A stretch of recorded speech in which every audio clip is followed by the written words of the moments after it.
Bem-vindos aqui ao canal Quem Sabe, meu nome é Marcos Mendonça. Se não é inscrito, se inscreva, participe do nosso círculo de amigos. Mas afinal, se fala muito dos estudos nos anos 70, mas vi poucos falando de verdade, já que eu vivi essa época.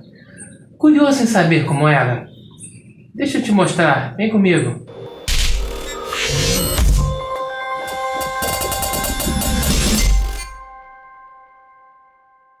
Anos 70. Foi um ano movimentado.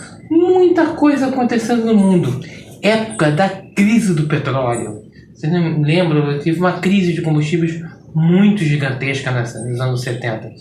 Mas enfim, muita coisa aconteceu nos anos 70. Mas nosso objetivo aqui não é falar de política, crises mundiais, mas sim de como era estudar nos anos 70. Bem, vamos lá. Lembrando, é a minha visão de como eu, como uma criança nos anos 70, vi os estudos. Existia uma rotina que eu seguia toda manhã quando a gente entrava na escola. Eu estudava na escola Jockey Club Brasileiro. Era uma escola particular, mas com toda a pompa de escola pública. Como assim? A escola era de graça para filhos e descendentes de todos que trabalhavam no Jockey Club aqui do Rio de Janeiro. Desde treinadores de cavalos, jockeys e até cavalariços. Lá tinham todas as classes sociais. E uma coisa, digo, todos conviviam bem, muito bem. Mas como disse, existe uma rotina. Quando a gente entrava na escola de manhã, a gente cantava sempre o hino nacional. E nas datas especiais, os hinos respectivos também, como o hino à bandeira. Formávamos no pátio de frente em posição de descansar e sentido. E você formar significa que você dá a distância de um ombro para o aluno da frente. Era uma lição de disciplina. Descansar e firme era treinado todos os dias e fazíamos com perfeição. Cada início de manhã era para lembrar que a gente era brasileiro. Era aquele momento cívico, né? É o momento de botar para dentro a bandeira. Mas logo após, o que a gente conseguia? O que acontecia logo quando a gente acabava isso tudo? Íamos de forma ordeira para as salas de aula. Não éramos bonecos, como todos aqui podem pensar. Não, nada disso. A gente sofria com bullying, a gente falava besteira, cantava besteira, como todo mundo hoje em dia, como todo jovem, como toda criança hoje em dia. Mas a gente não tinha a patrulha do politicamente correto. Não existia isso. Isso não passava na cabeça de ninguém na época. A gente que chegava no amigo, toda vez que ele extrapolava e conversava com ele. Cara, tu passou do limite. Cara, não ficou legal. Existia a hegemonia do mais forte. Claro, com certeza. Eu não era o mais forte. Aliás, antes de ser operado, sim, eu fui operado do coração. Eu falo isso num vídeo aqui sobre o CIV. Eu era muito magro e franzino. Depois eu fiquei um pouquinho mais recheado, né? Comida de vó, sabe como é que é, né? Mas isso é uma outra história. Mas a gente era feliz e rodeado de amigos de todas as classes sociais. Não importava a etnia, não importava nada. Você não tinha dessa, você é dessa etnia, você é dessa cor, você é dessa. Era todo mundo amigo, pelo menos no meu círculo de escola. Friso bem isso. No meu grupo, por exemplo, tinha um amigo que morava na rua 1 da Rocinha, que é a maior comunidade da América do Sul, aqui no Rio de Janeiro. O outro morava em Botafogo. Todos de classes sociais diferentes, mas nada de pensarmos diferente. Éramos um grupo muito unido. Éramos crianças e adolescentes. Quem inventa as diferenças são os adultos. E as matérias, Marcos, eram diferentes das que temos hoje? Vai, me fala, é diferente. Bom, em relação às matérias, sim, eram diferentes. E veja que algumas delas fazem falta hoje em dia. Por exemplo, eu tive OSPB. Tem muito professor antigo que vai fazer aquela carinha.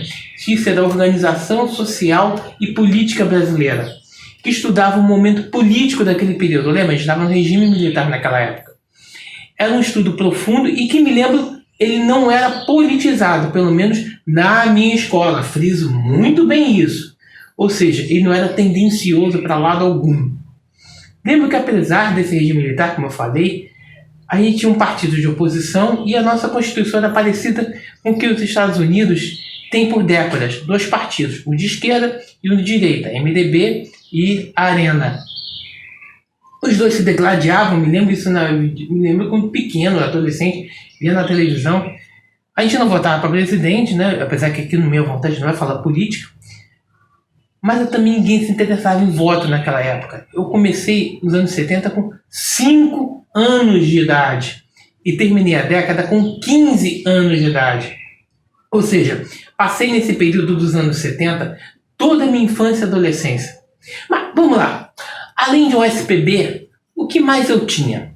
Tinha técnicas comerciais. Ah, como isso faz falta hoje. Isso, hoje nós chamamos de 6º ano, que é na antiga 5ª série do ginásio. Ah, tá. Antes de falar essa matéria, vale lembrar que antes era dividida em maternal, primário, ginásio, científico e o curso superior. Olha, eu gostava mais desse processo. E não tinha aprovação automática. E nem facilidades para você passar de ano. Somente passava quem sabia mesmo. Quem era capaz, quem evoluiu. Mas vamos lá. Técnicas comerciais. Afinal, o que era? Era para aprender do mecanismo de todo o mercado financeiro. E como o sistema bancário funcionava, o mercado de ações e tudo mais que se relaciona com o mercado financeiro. A gente tinha simulação em sala de aula de uma aplicação em bolsa e rentabilidade. Aprendiam que eram as ações PP, preferenciais ao portador, e todo outro tipo de ações que eu tenho no mercado financeiro. Te faço um desafio. Pergunte hoje a uma criança de 13 anos quais os tipos de ações disponíveis no mercado. Na minha época, isso era matéria de escola. Fala isso, aí tinha o que todo mundo tem hoje em dia, talvez com visões diferenciadas, mas tínhamos. Você tinha história, matemática, geografia e todas as matérias estudadas, sem filtros. Sim, pode parecer incrível, mas eu conheci todos os pensadores, sejam de esquerda ou de direita, sempre colocando seus pensamentos sem conteúdo partidário, ou sem uma ideologia ali dentro da coisa.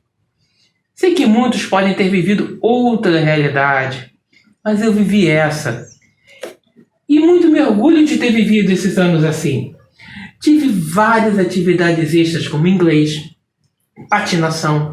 Na minha escola tinha dentista, tinha médico, grandes inspetoras, grandes mestras. A gente respeitava o professor naquela época e respeitava o inspetor de corredor. Eles muito me ensinaram. Ah, a escola do Jockey também tinha uma sala de cinema, aonde fui apresentado, quando criança, a Tom e Jerry. Muito riso sempre. Era muito bom ver aquela briguinha do gato com o rato lá. Mas antes que me pergunte, eu nunca tive presenças militares dentro da minha escola. Não houveram. Houveram palestras da polícia militar falando sobre como você deve se comportar na rua, para que você não sofresse alguma coisa séria. Só isso. Ah, também tinha aula de música, onde aprendíamos os hinos da bandeira, o nacional, o da marinha, qual cisne branco, que em noite de lua. E músicas como o Tupi-Guarani, fortalecendo a nossa herança indígena. Aulas de teatro, para reforçar nossa capacidade de falar em público. Me ajudou muito aqui, no que eu estou fazendo hoje. Eu sou mais desenvolto por conta dessas aulas de teatro. Aulas de artes, para fortalecer nosso lado criativo, ou seja, uma gama complexa e convergente de matérias e conhecimentos traduzidos para o nosso dia a dia. Foi na aula de inglês que foi apresentado o admirável Mundo Novo de Aldous Huxley e também ao Grande Gatsby, romances incríveis que faziam pensar na sociedade. Eu não digo mesmo que foi perfeito. Tudo na vida precisa de erros e acertos, mas vivi bons momentos nos anos 70 dentro da escola. Se alguém mais teve experiências, comenta aqui. Aqui é um espaço democrático para se saber mais, aonde o conhecimento é feito de aprender cada vez mais a cada dia. Hoje, eu ensino meus filhos o hábito da leitura, de desenvolver a arte do diálogo e da consciência sempre. Estar sempre antenado com tudo Isso foi herança dos meus anos 70 e dos meus grandes professores. Grandes professores mesmo. Tive muitos bons mestres. Deixo uma saudade eterna para o meu grande professor Vitor, professor de inglês, que me apresentou Aldous Huxley, me apresentou Gatsby. Para minha tia Ana Maria Sadakura, para minha tia Marlene, a nossa inspetora, e muitos outros grandes professores que habitaram meu mundo. Nada melhor do que sempre ter boas lembranças dos tempos de escola. Lembrem sempre os bons momentos, porque eles te levam ainda mais adiante, mais e mais e mais adiante, pois a luz te reforça e te inspira. Fiquem com Deus. Se gostarem, dê seu like, mostre às pessoas. Lembrar do passado movimenta o futuro. Até uma próxima. Fiquem com Deus. Tchau!